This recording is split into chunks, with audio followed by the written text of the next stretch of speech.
So today we're going to talk about overcoming selfishness and pride, and we will focus primarily on pride because selfishness is a consequence of pride.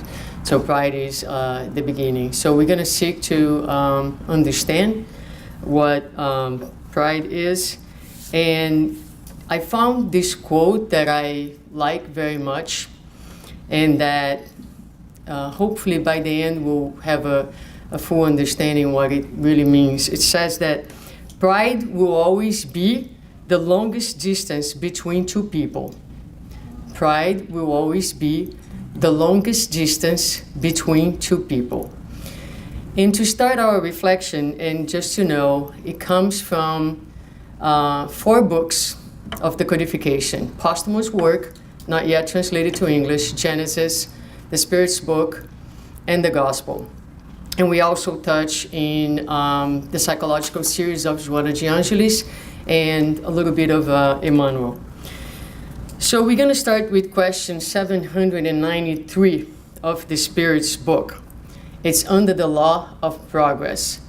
And there, the Spirits tell us that a complete civilization is recognized by its moral development. You can only call yourselves civilized when you have finally banished the vices from your society that dishonor it, and when you finally live as brothers and sisters by practicing Christian charity. So first interesting thing for us to analyze, the Spirits are not telling us that a civilized society is one where intelligence prevails. It's telling us that a complete civilization is recognized by its moral development. So Kardec, when he comments the answer by the Spirits, he will say that when you compare two different cultures, the more advanced one will always be the one which has the least amount of selfishness, cupidity, and pride. So if you put two cultures together, if you want to know which one is the more advanced, you look at which one there's less selfishness and less pride, and you will know which one is more developed. That's not usually the standards or the parameters that we use, right, to define what is a civilized culture. But those are the parameters given by the Spirits to Allan Kardec.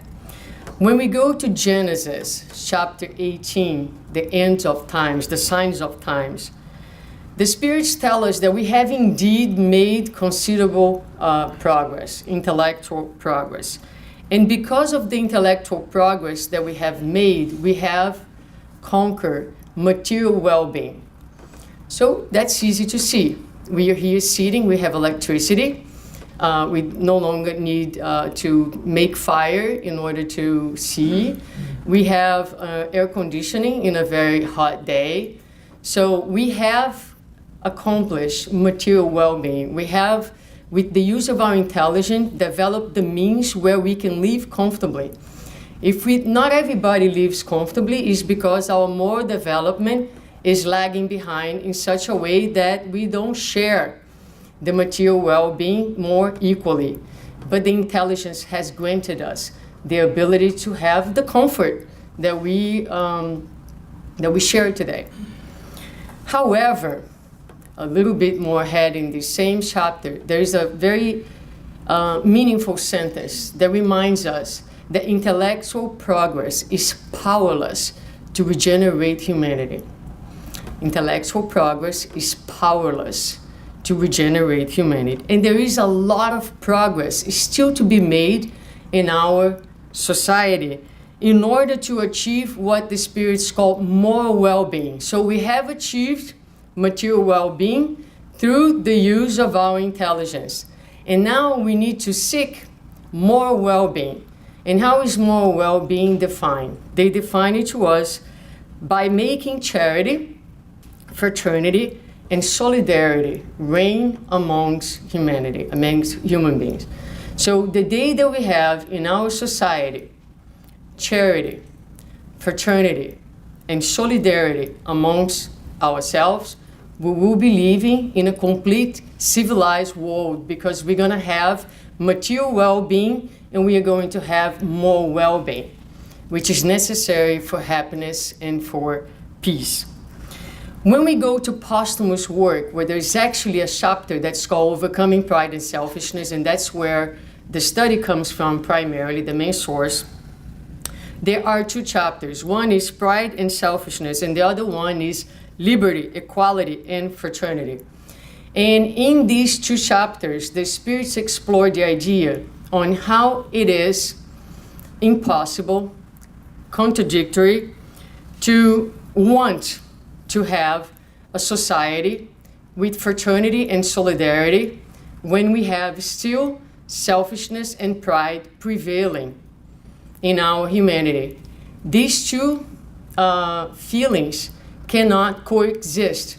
They're actually inversely proportional, meaning that we can make many lectures about equality, fraternity, and solidarity.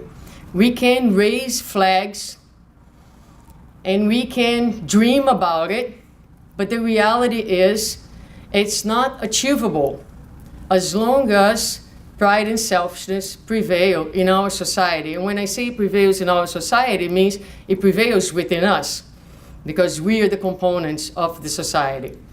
So in order to talk about and to dream and to wish to be part of this different world where there's truly more solidarity and fraternity, we need to be able to identify the manifestations of pride in our lives, understand where it comes from, and understand the ways in which we can overcome. Because fraternity, the spirits tell us, is that moment where you say one for all and all for one, where selfishness says, I'm doing for myself, right? So fraternity calls for, the definition of fraternity is devotion, abnegation, tolerance, benevolence, and indulgence. You need all that in order to truly live in a fraternal relationships. Fraternity means equal rights and duties for all individuals. Fraternity means that we need to be able to look at any person, and wish for that person that he or she has the same level of well-being that I have. But we have to realize that in order to do that, we may have to give up some of our privileges. Because fraternity calls for no privilege and no exceptions. Sit with that for a moment. So true fraternity and true equality calls for giving up some of our own comfort so others can be more comfortable. Are we ready for it? It's so easy to talk about it. The question is, are we truly ready? Do we truly recognize on you, a brother and sister, as my siblings are my brothers and sisters? Do I act towards you with the same way that I would act towards them? Because that's the ultimate goal.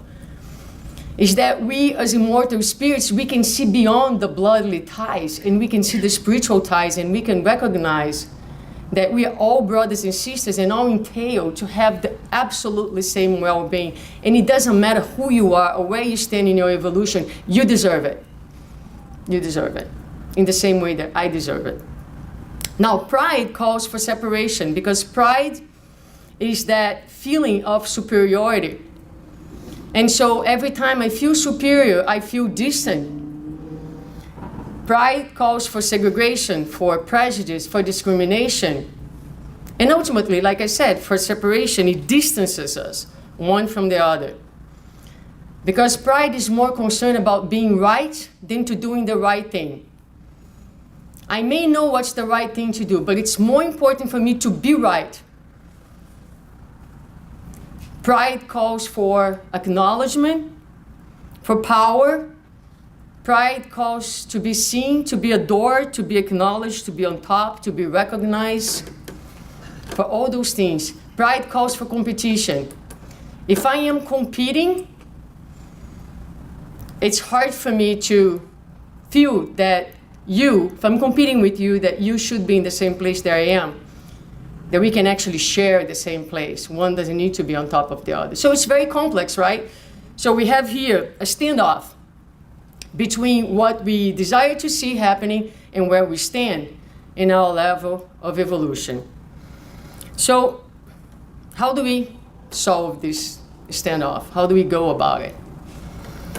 So when you go to Genesis chapter 18, the spirits tell us that humanity needs nowadays not only the development of our intelligence, but the elevation of our sentiment. And for this, for us to be able to elevate our sentiment, we must do away with everything that incites their selfishness, our selfishness, and our pride. So it's interesting again, because the spirits are not telling us, okay, in order to elevate your sentiment, get rid of selfishness and pride, because they do recognize that selfishness and pride are a superficial manifestation of a deeper problem. Selfishness and pride are behaviors, are symptoms of something much deeper. So the resolution is to target what incites the selfishness and the pride, is to understand, is to do what I like to say, a root cause analysis, and try to figure out what is the root of the problem so that we can solve the problem. So what we're going to do in the next 20, 30 minutes is to try to define and to correlate pride and selfishness, look at the possibility of different causes and how it manifests, and also implement some solutions for this problem, okay? So we start with posthumous work again, and there the spirits tell us that selfishness, again, has its origin in pride, is a consequence of pride. They are both born from the instinct of conservation, and I will get a little deeper into this idea because there lies one of the first causes for the manifestation of pride and selfishness. And it defines pride as being the exaltation, the exacerbation of the personality, which leads one to consider himself better than another person.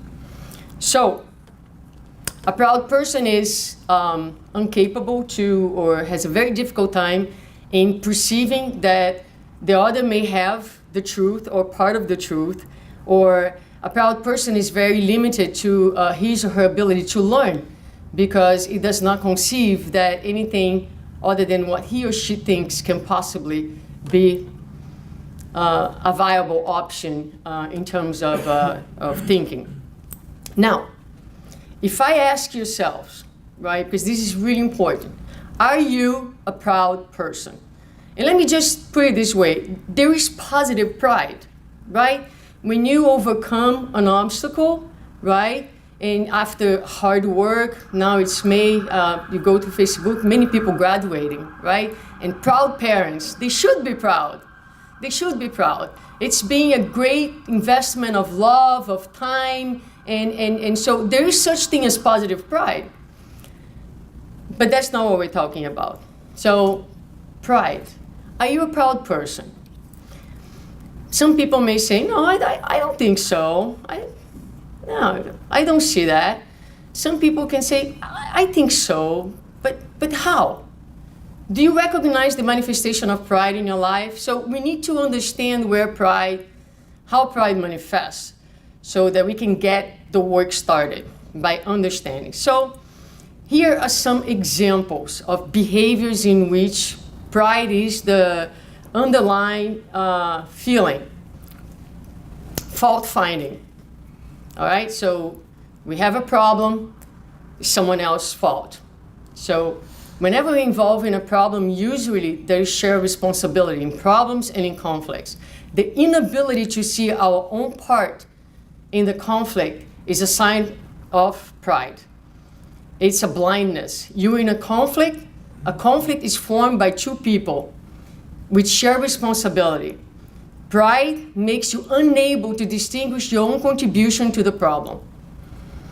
Defensive, huge. One who is self-centered does not need to defend. Defensiveness, aggression, hostility are signs of pride. Hunger for attention and respect. A person who does not have self-respect wants the world to respect him or her, and comes from a place of pride. Anger. Anger is a manifestation of pride because it means that your ego has been hurt, and is an ego that usually cannot be questioned, cannot be opposed. And so anger is very often a manifestation of pride. Perfectionism. I don't have enough time to talk in details about each one of them, but the idea is just to give you some hints on how pride is manifest in your lives. Being unable to work on the others. It is my way or no way. Being consumed by what others think. So when someone says something about you, you can no longer sleep because you have a lot of feelings about that. When you are devastated by criticism, a good sign of pride. Being sarcastic, degrading, or hurtful. So that's a counterattack, right? So you were trying to boost your ego by diminishing others with sarcasm. Being patient and irritable with others, which means that you feel that you're better. Why are they so slow? Why are they so stupid? So it's a clear manifestation of our sense of superiority. Resentment, it's a clear manifestation of pride as well. Very good. So now if I ask you, are you proud? You might have some better cues on the ways in which your pride manifests. So we all have a lot of work to do. That's the bottom line. What are the causes, right? So looking at the emotional realm, and for didactic purposes only, everything that I'm going to say is a spiritual cause. But just for the sake of understanding, I'm going to break it in spiritual, in evolutionary, in emotional, evolutionary, and spiritual causes, okay? So in terms of emotion, if you have been here, 2 weeks ago I did a lecture about good and evil, and I touched very briefly on this subject. Joana de Angelis explains from the idea of our separation from God, right? So we are so distant from God. We feel so separated from God, right? So this is the core issue that we all experience. During the course of our many incarnations, our many lives and experiences, we develop our ego. The ego is a psychic entity. It doesn't exist. It's not like a concrete material thing. It's a psychic entity, right? And it's there to pretty much manage our learning experiences. So the more I think about it, the easiest way for me to understand this concept is this. Let's say I open a company and I'm the owner, I have a vision, and I hire Biga to be my manager, okay? So she is there to to manage the day-to-day operations and to make sure that my vision is passed on to the company. But one day, she feels very devalued. She feels that she's not being recognized for the work that she's doing, and she feels separated from me, right? So that initial trust and bond that we have, it's a little losing now. So she decides that forget about Suzana, I'm gonna implement my own vision. And now she starts acting based on her own vision, disconnect from my vision, the vision of the owner. This is the relationship of a dysfunctional ego and the self. The self owns the company. The self is where the divine seeds are. And so now the ego, Joana de Angelis uses an expression that it says, in certain phase of the development, the ego becomes corrupted by the excess of itself and takes over the company, forgetting that there is an owner, forgetting that there is a self, forgetting that there is a divine. Now, A balanced ego, the ego itself is not, as we have mentioned before in other opportunities, is not a bad guy, is not a toxic entity. The ego is just this manager whose function is to bear the feelings and to manage them, to shed light on them, and to grow from them. But because some of these feelings are very disturbing, when you are separated from God, we feel and we experience a deep sense of scarcity, of lack, and a lot of times we experience ourselves as being inadequate, and we all share as humanities a very disturbing feeling. That's the feeling of shame. Shame. We are ashamed of ourselves. We are ashamed of our physical bodies sometimes. Another day I heard someone, very good friend of mine, who says, I will not wear a bathing suit in the beach because she's ashamed of her physical body. Because the physical body says something to her about her value as a human being. So we share a lot of these feelings, and those are feelings that are difficult to bear. So the ego, instead of doing its work, which is to embrace, to understand, to care, and to love for the self, right? It goes into this pathological behaviors. Pathological in the sense they're unloving. It's a better word. It goes into these unloving behaviors. And so, ultimately, it makes us behave in selfish ways, because when you feel that you lack something, your next behavior is to take. We want to take. We want to take the recognition. We want to take the title. We want to take the position because we feel deep inside that we lack. So we are unable to share. We're unable to share this space. Recently, I heard a story of two people who worked together in a project. This is a real story. And it just happens in the Spiritist movement, unfortunately. But they work in a project together. But one person did the majority of the work, let's say 90% of the work. And the other person helped wrapping up the project. And next thing we know, the second person, who just did that 10%, exposed the work and took full credit for it. So when we talked to the person who had done the whole work and said, how do you feel about it? The person said, well, I've done my work for Jesus, and Jesus knows what I did, and so let it be. Now, this is a person who was what? Self-centered, right? Centered, so it's not, because if the person was in this place of frailty and lack, he probably would say, I'm gonna go and I'm gonna fight. Because how come someone is taking credit for my work? How come? That's us. That's us. How come someone is taking credit for my work? But who do you work for? Who do you work for? In terms of our evolution, we can think of the instinct of conservation, which I mentioned before. So we spend an incredible amount of time in our early phases of evolution fighting for our lives. So God gave us the instinct of conservation. It's a good thing. It's a necessary thing because we need to survive. And so in our first lives as human beings, we spend pretty much 100% of our times trying to survive. Today, we don't spend 100% of our times trying to survive. No one wakes up and thinks, I hope to be alive by the end of my day. No. I mean, unless something happens or we're sick or whatever, you think you go on your day knowing that you will go to bed at night, right?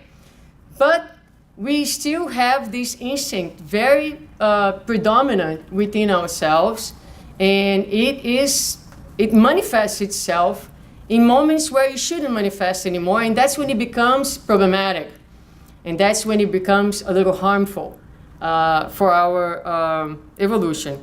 So when I was reading this, it made me think of my kids. So they get along pretty well, but they're siblings. And so what do? They do tattletale. That's an expression that I didn't know until I had kids. Tattletale. So one gets up and comes and says, Mommy, Jake is doing this. And Tati comes, Mommy, Tati is doing this. And what we tell them is, okay, unless your brother or your sister is in danger, it's something really, really important that you think they're going to get hurt, come and tell us. Otherwise, don't do that. Don't do that. Because there's no reason for you to be telling on your brother and your sister. But the little kids do that. Why do they do that? They want to get their sibling in trouble. And they want to be the good ones. We do the same thing. We are spiritual children. We do the same thing. Because we think that in the heart of our Father, there is only place for one. Us, preferably.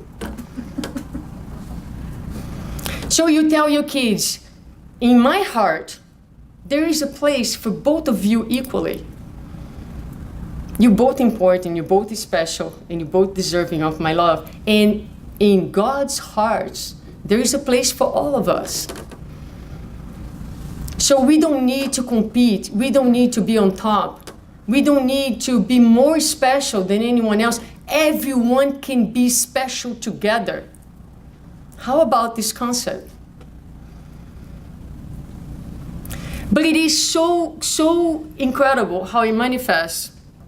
So I have a friend, and we have a very close relationship, a friend in Brazil.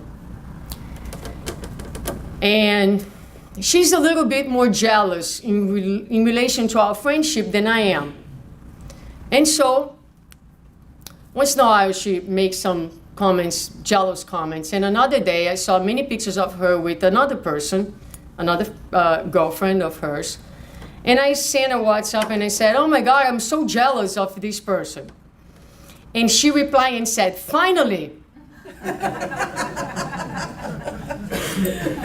Now, I think we were both playing, but not really, right? So there is a playfulness to the story, but there is also that human need to feel special. I want to be your best friend, and God forbid you have another best friend. I do not want to share that best friend spot. Otherwise, I'm no longer the best friend. I'm half best friend. So that is just to give some examples. Because it's very difficult for us to only think in philosophical terms and know what to do once we leave here. We need to be able to take our daily lives in these moments and think, what do they mean? And life is full of these little moments. If we are awake, if we are truly committed to pay attention to what's going on in our lives, we'll have so many hints on how our disconnection from God manifests in our daily lives. Very well. And then finally, we have what the Spiritist philosophy tells us, which is this unawareness of our immortality, of our origin, our past, and our destination, our future. You may say, no, not me. I am an immortalist. Yes, you believe in the immortality of the soul, but you don't live like an immortal spirit. Not yet. We are all practicing this concept, but we don't really have it ingrained, not really within ourselves. If we had, we probably wouldn't be here anymore. So we identify very much with the things of this world.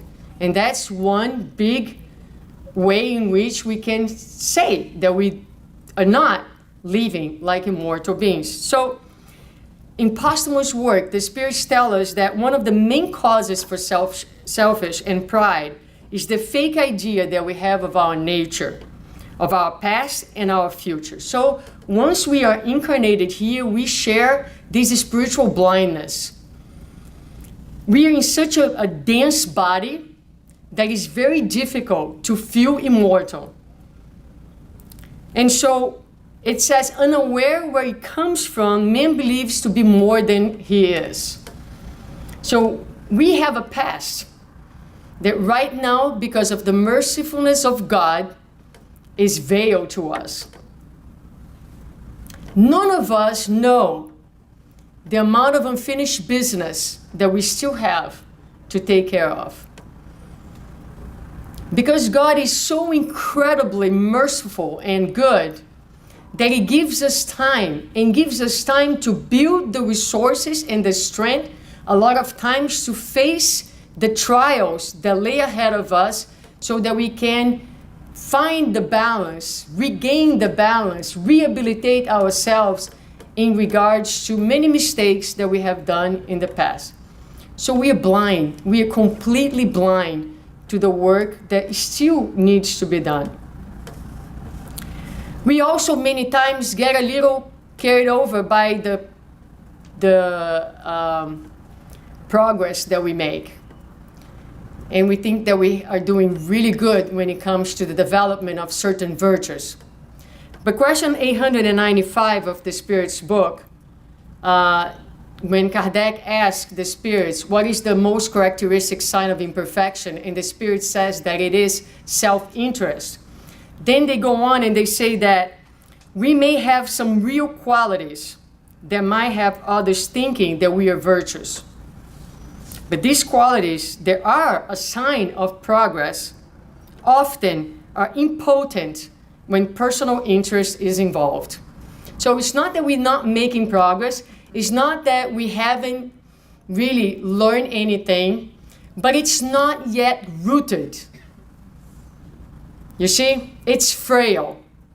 Because when our personal interest is affected, it all, like, those buildings that collapse, boom.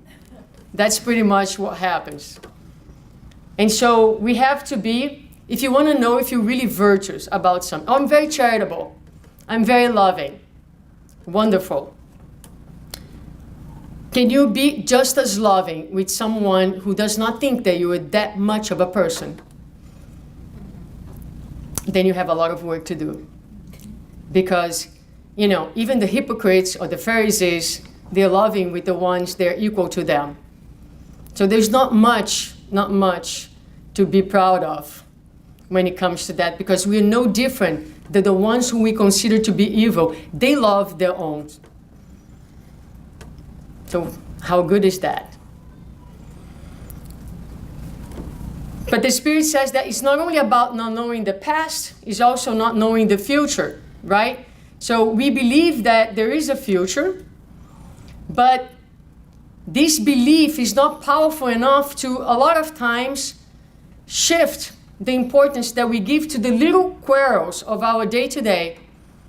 We get so caught up in the conflict, we get so caught up in the little insignificant issues of our day-to-day. We make them really huge because the present moment is the only thing that we can foresee. Because if we really had the vision of the immortality, if we really understand that giving up our point of view, if we really understand that forgiving, if we really understand that benevolence will grant us a much, much better place in the future, as it does in the present, we would act differently. But because we lack the vision of immortality and we're stuck in the present moment is all that is. So the lack of the vision, the perception, and the feeling of immortality contributes to the feeling of selfishness and pride. And Joana de Angelis will say, in face of the illusions of its permanence in the physical realm, man attributes perennial values to what is transitory. So we are here, and although we believe in the immortality of the soul, we still identify very much with the things of the world and draw from what is transitory, or try to draw from what is transitory our inner value. And so we identify with things that are external to try to fulfill our inner needs. How? We seek positions, titles, social or religious status, possessions, to keep our bodies in some way, shape, or form, right? So we seek in these very material things ways to fulfill our sense of lack, ways to fulfill our distance from God. And so it becomes a problem. What is then the solution as we come to the end, right? So we have a huge problem in our hands. And the spirits even say in Posthumus' work, they say, you may think that it's impossible to solve this problem, but it's not. Because actually living among you right now, there's a number of people who are very humble. You just don't know them. And they are, for now, the exception and not the rule. So your job is to turn those who are humble into the rule, and the proud into the exception. And the spirits themselves tell us this is possible. So first step is to believe that it is possible. And that we have and we are progressing. So, question 917 of the Spirit's book. What is the means for destroying selfishness? And so it's going to address one of the causes that we talk about. Because it says that Spiritism, well understood, enable us to see things from a more evolved point of view, in such a way that the sentiment of personality somehow disappears before the immensity. Upon destroying self-importance and showing its real nature, Spiritism combats selfishness. So what Spiritism does, it puts life into perspective, right? So at the very end of the day, we are not as big as we think, but we are all equal because we are all divine. The second thing, so the first thing is to continue to work on this vision of immortality. How do you do that? Every single, especially the conflicts, especially the difficult situations, the difficult people, ask yourselves, as a mortal spirit, how should I act? What have I learned from Spiritism? What is the importance of the present moment? What is the importance of this conflict? What is the importance of me to be the right one at the end? And put things into perspective. The second one is to take ownership for our shortcomings. Take ownership for our shortcomings. And so that requires vigilance. I'm sharing with you some stories. I am trying to develop this possibility of seeing.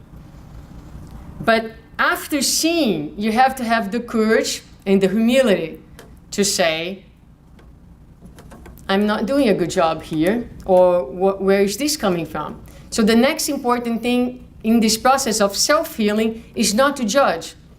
Because if you say to yourself, oh, I'm really bad, I'm awful, that's also pride. Because it's your inability to embrace your own humanity. So you need to say to yourself, I am evolving, and here is where I am, and I am going to shed some light on the roots of why am I still needing so much attention, so much recognition, whatever it is that you identify as being something that you need. And last but not least, we are going to strive to continue in the path of elevating our sentiments. And for that, the gospel is full, is an abundance of references. Read about piety, indulgence, patience, and all those beautiful virtues that are described in the gospel with such a poetry. And read about them, think about them, meditate about them. And I'm going to bring one of many that I could talk about, which is abnegation. Now, the opposite of pride would be humility, right? It's to be humble. I came to the conclusion, it's my own conclusion, you don't find in any works of Kardec, that humbleness is not something that I can say, I'm going to live conscious today and I'm going to be humble. Right? So humbleness, in my opinion, is a final outcome of the journey. That's why in the gospel it says there is a very unknown virtue to our humanity. Based on everything that I just said, you can see why it's so unknown. And I think it is an experience of more evolved spirits who have done the work of self-healing. Now, humbleness, I really like this definition, happens when the ego finds the balance between the smallness that it characterizes it and the divine possibilities that it lays within it. So humbleness happens when the ego finds the balance between the smallness that characterizes it and the divine possibilities that lay within it. What does that mean? That means if someone comes to me at my professional job and criticizes me, I'm not devastated because I made a mistake. I don't feel less because someone told me that I made a mistake. I don't feel diminished because someone said that I made a mistake. I feel worth it. I feel divine. I keep myself together and I say, hey, I made a mistake. Let's fix it. Without the load that comes when we are feeling small, diminished by someone who points out a mistake, an error, a human failure. Is that how we usually take criticism? So humbleness is possible when we are no longer needing anything exterior to fulfill our spiritual needs. It's an expression of connection and is an expression of abundance. It's the opposite of scarcity. So when you are connected to God, when you are connected to God both outside and within yourself, when you are sure of your value as a human being, you live in a state of abundance. And in this state of abundance, you realize that no matter what, you're worthwhile. You are divine. So there are many passages on these books that talk about humbleness.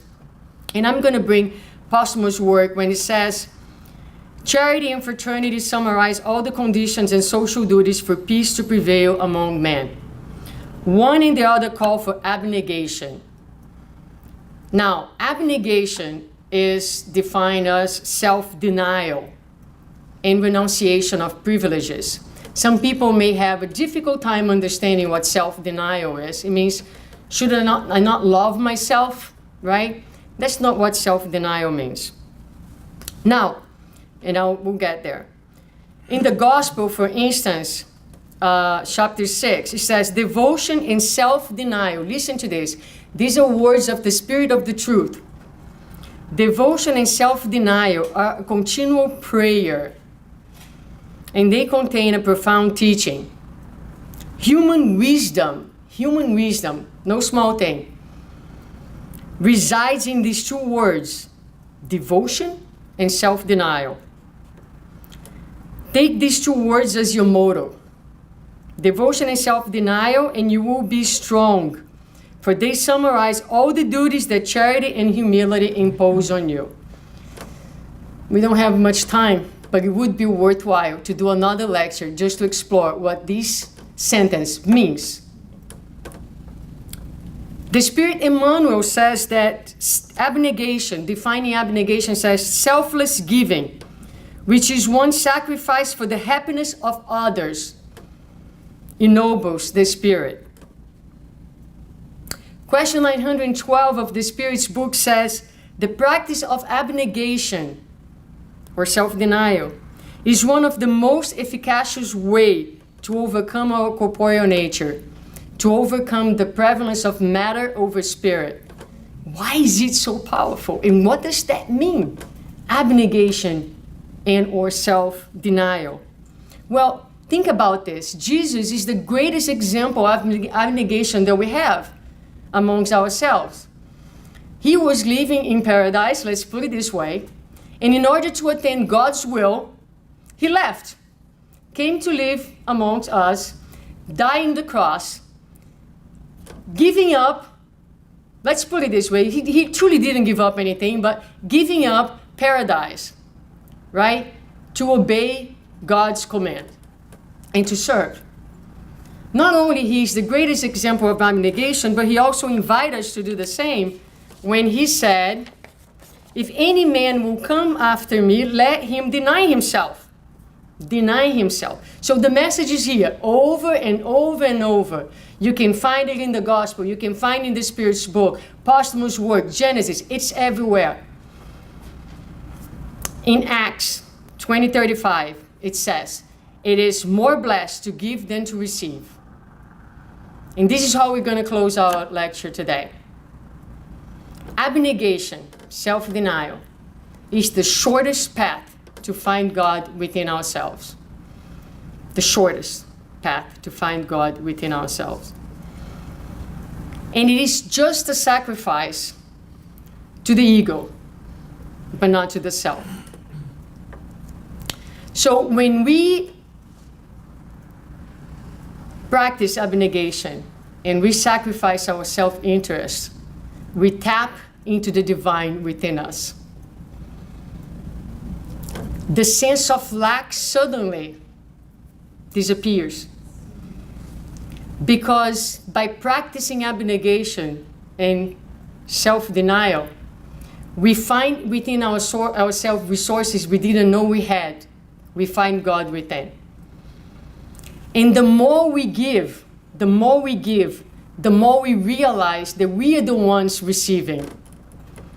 So when you sacrifice yourself for the benefit of others, giving up some of your own comfort, some of your own privilege, overriding your ego, you may think that you're losing, but that's an illusion. That's an illusion.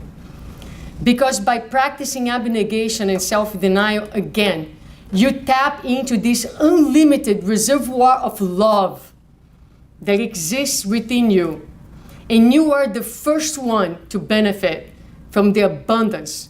So you actually shift from the place of scarcity, from the place of lack, to a place of fulfillment. Fulfillment. Material charity gives us that in a very, very superficial way. Because when we practice material charity, usually we do it for ourselves in first place. And second, we are giving from what we have in superfluous. But when you are able to forgive someone, when you are able to put yourself aside so that the whole can win, you are giving. It is that the offer of the widow's mite. You're giving from what you don't even think you have, just to find out how much you have. And to enjoy finally, this awareness and this feeling of living in abundance and in love, and feeling finally God within yourself. So as the Spiritist says, it is possible. It is possible. And what I invite you to do is to try. Just try for one day. Try forgetting about yourself for 1 minute and working to make everybody else around you happy. And you will see that the first one and the one who will benefit the most from your own act is yourself. So thank you. And